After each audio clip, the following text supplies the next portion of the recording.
Romantic MLA episode 24 సముద్రమంత ప్రేమ. ఆద్య ఆదిని racist చేయకపోవడంతో ఆది చెప్పింది నిజమే అని అక్కడున్న వారు ఆల్మోస్ట్ కంక్లూజన్కి వచ్చేశారు. రిత్విక్కి మాత్రం నిప్పుల గుండంలో నిల్చున్నట్టుగా ఉంది.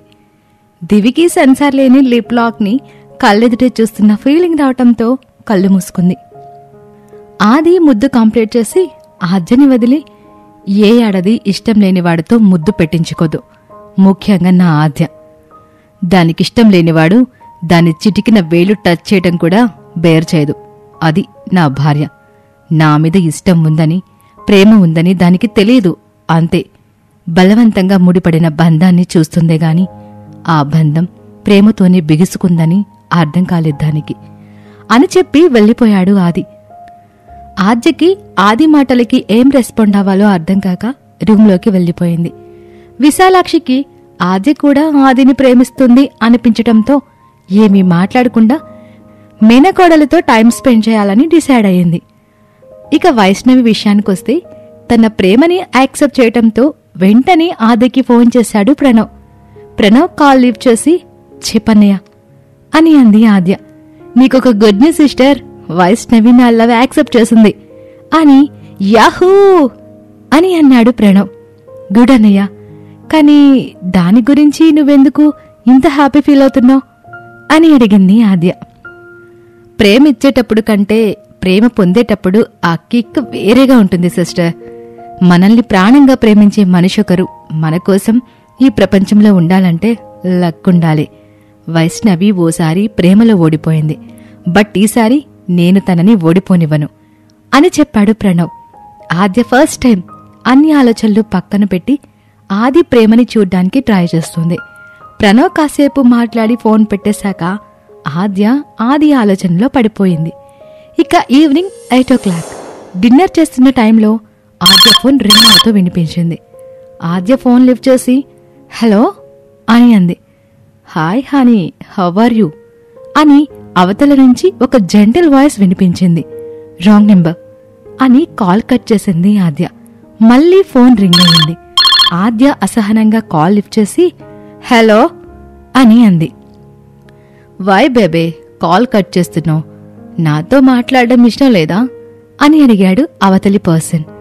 అందర్నీ చూసి నేనిప్పుడే వస్తాను అని సైగ చేసి బయటికి వెళ్ళి రే నోటికి బూతులొస్తున్నా చెప్తున్నా, నువ్వెవరో నాకు తెలీదు, నాకు కాల్ చేసి ఇంకోసారి ఎక్స్ట్రా చేస్తే బొక్కలో తోస్తున్నా కొడక, పెట్టే ఫోను అని అరచి కట్ చేసింది. మళ్లీ ఫోన్ మోగింది. ఈసారి ఆద్య స్క్రీన్ మీద నెంబర్ చూసుకోకుండా ఒక్కసారి చెప్తే అర్థం కాదబే, మళ్ళీ మళ్ళీ కాల్ చేసి టార్చర్ చేస్తున్నావు అని కోపంగా అంది. పంతులమ్మా అని అవతల నుండి ఆది పంతులమ్మా అని అవతల నుండి ఆది కోల్డ్ వాయిస్ వినిపించింది. ఎమ్మెల్యే అని షాక్ అవుతూ అంది ఆద్య. హా నేనే, బళ్ళో పాఠాలు చెప్పే నోట బూతులా అని కోపంగా అన్నాడు ఆది.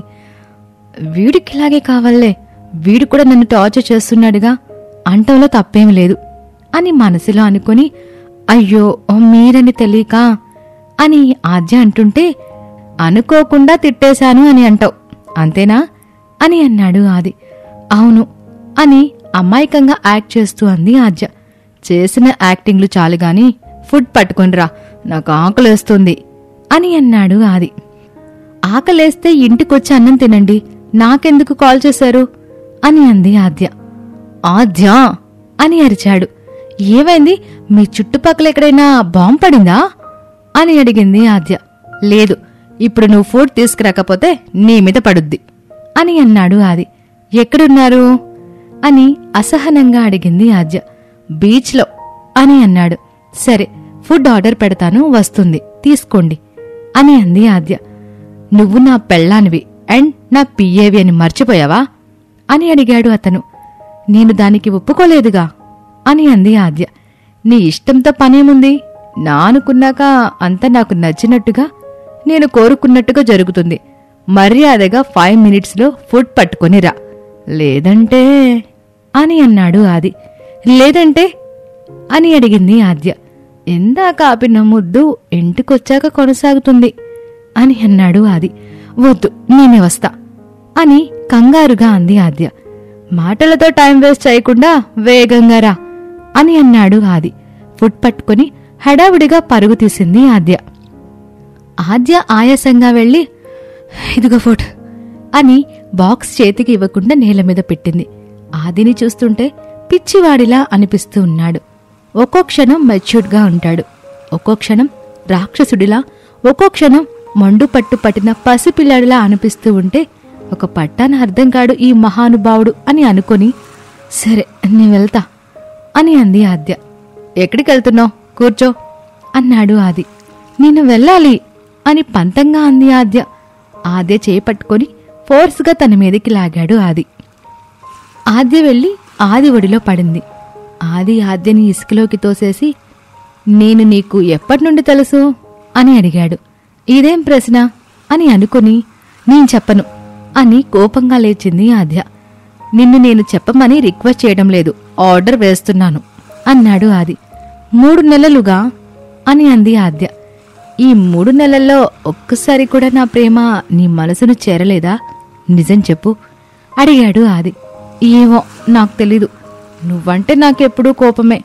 అందర్నీ మోసం చేస్తావని తప్ప నీకు ప్రేమించడం కూడా తెలుసని ఇప్పుడిప్పుడే తెలుస్తోంది. ఆ ప్రేమ నిజమో కాదో నీకే తెలియాలి అంది ఆద్య. నా ప్రేమ నిజమేలే, రితిమా వీడియోని నేనెప్పుడో డిలీట్ చేశాను. నిన్ను నా దగ్గరే ఉంచుకోవడానికి నా దగ్గర ఇంకేం లేదు, నా ప్రేమ తప్ప. నన్ను కోపంతో కాదు, నీ కోపాన్ని వదిలి చూడు, నీలో ఉన్న ప్రేమ నీకు అర్థమవుతుంది అని చెప్పి ఆద్య తెచ్చిన బాక్స్ని సముద్రాన్ని చూస్తూ తింటున్నాడు. ఈ టైంలో ఇక్కడేం చేస్తున్నారు అని అడిగింది ఆద్య.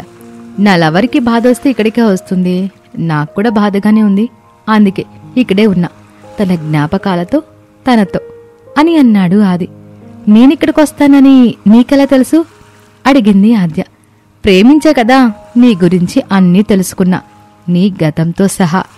నువ్వు దూరం అవుతావని మొదటిసారి భయపడ్డా, ఆ భయం చివరిసారి అవ్వాలని నీ మెడలో తాళి కట్టేశా, అంతే, సింపుల్ అని అన్నాడు ఆది.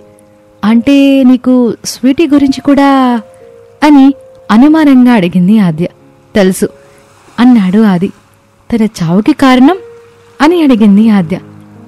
తనే, నేను జస్ట్ చావుకి మార్గాన్ని పంపా అంతే. బల్క్లో డ్రగ్స్ ప్రొవైడర్ని అరేంజ్ చేశా. నువ్వు దాన్ని చంపి జైలుకు పోతే నేను చక్కభజన చేసుకుంటూ ఉండలేను, అందుకే నీ పగని నా పగగా ఫీల్ అయ్యి మట్టంటకుండా తనకి తన దారి చూపించా అన్నాడు ఆది. ఎందుకిదంతా చేశావు అడిగింది ఆద్య. చెప్పాగా, నా కోసం, నువ్వు లేకుండా నేనుండలేను, అందుకే అని అన్నాడు ఆది. నువ్వెప్పుడైనా సముద్రపు లోతుల్ని కొలిచావా అని ఆది మాటలు గుర్తు చేసుకుంటుంది ఆద్య. ఆది మాటలకి ఆలోచనలకి చాలా తేడా ఉంటుందని ఆద్యకి అర్థమైంది. ఆద్య ఆది ప్రేమని యాక్సెప్ట్ చేస్తుందా? రిత్విక్ తన తప్పును తెలుసుకుని ఛాలెంజ్ వదిలేస్తాడా? మీరేమనుకుంటున్నారో కామెంట్ చేయండి. అలాగే మన దండోరా ఛానల్ని సబ్స్క్రైబ్ చేసుకుని మా వీడియోస్ని లైక్ అండ్ షేర్ చేయండి.